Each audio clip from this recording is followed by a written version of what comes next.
I'm Jake, I can't skate, and this is the Flames 8th segment video. Well, things continue to trend in a downward direction.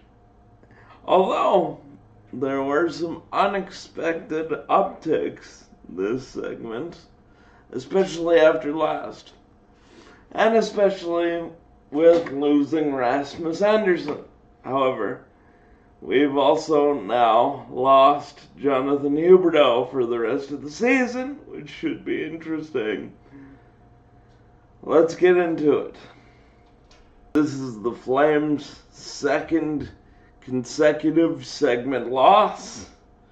They finished games 49 through 56, 2-4-1, and that brings their overall record to a disappointing 23, 27, and 6. It looked for a while like this was going to be one of the worst segments since the 1-6 first segment of the season. Much like the last segment, the Flames turned it around a little bit at the end of the segment. At this point in the season, depending on your point of view, that could be a bad thing. Although I will say, it's always a positive when you can beat the Oilers no matter the circumstance. So what's the problem with the team? Well, it's the same problem it's been for basically the entire season, minus a couple of the segments in the middle. This offense can't score.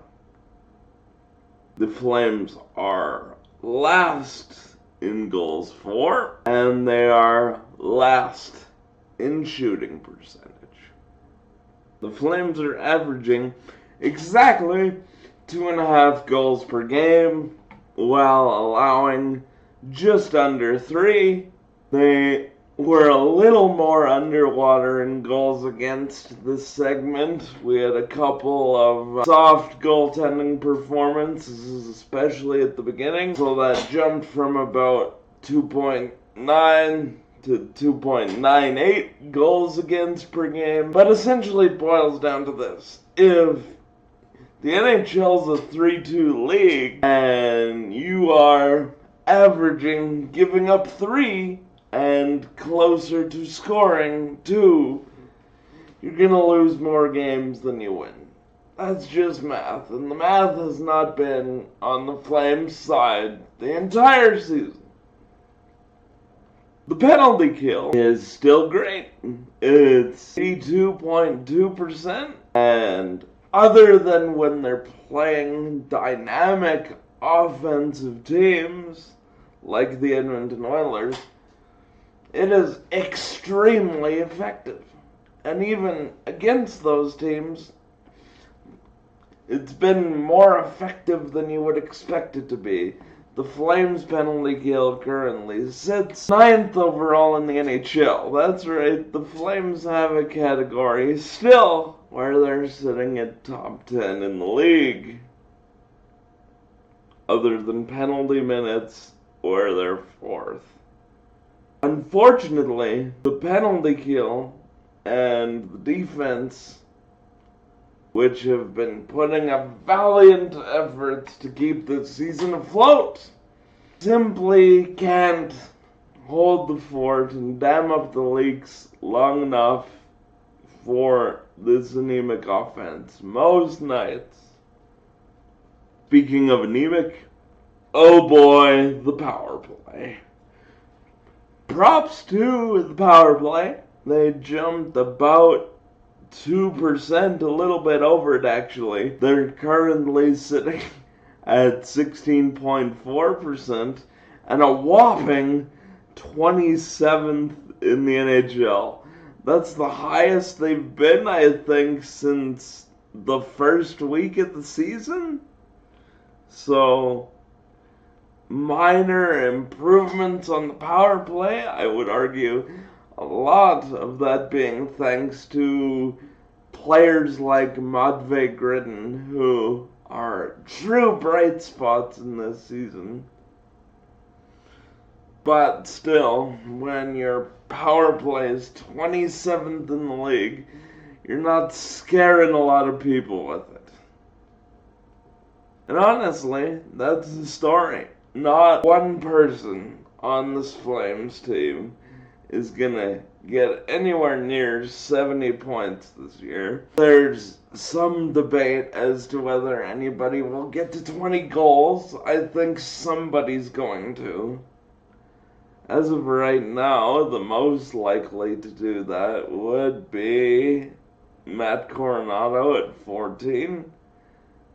Blake Coleman would have, had he not had his injury, and he likely won't be on the team long enough to hit 20 goals. I don't know if Michael Backlund or Joel Farabee get there, but Joel Farabee's heated up recently. But the fact of the matter is, the Flames likely end up with only one, maybe two 20-goal scorers on the team. And even with the valiant efforts the defense is making, that's just not gonna do it. And the defense hasn't been perfect. They're still pretty leaky on rush defense. I would happily report to you that Zane Parekh, analytically, is one of the best we have right now at gap control on zone entries. I would not have believed you if you told me that after the start of the season, but he's taken a real step in his defensive game. He just needs to get that offensive flair back. But here's the thing. With Jonathan Huberdeau now being out for the season with hip surgery, and the trades that are likely coming at the deadline, this is fully the kids' team.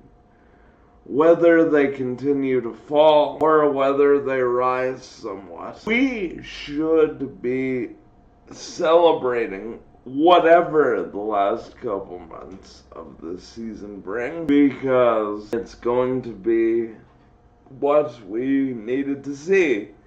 The young guys learning to do it and seeing if they can. Let me know what you thought of this segment and any interesting statistical points you'd like to bring up. Do all the YouTube things. Like, comment, share, and subscribe. And as always, go Flames.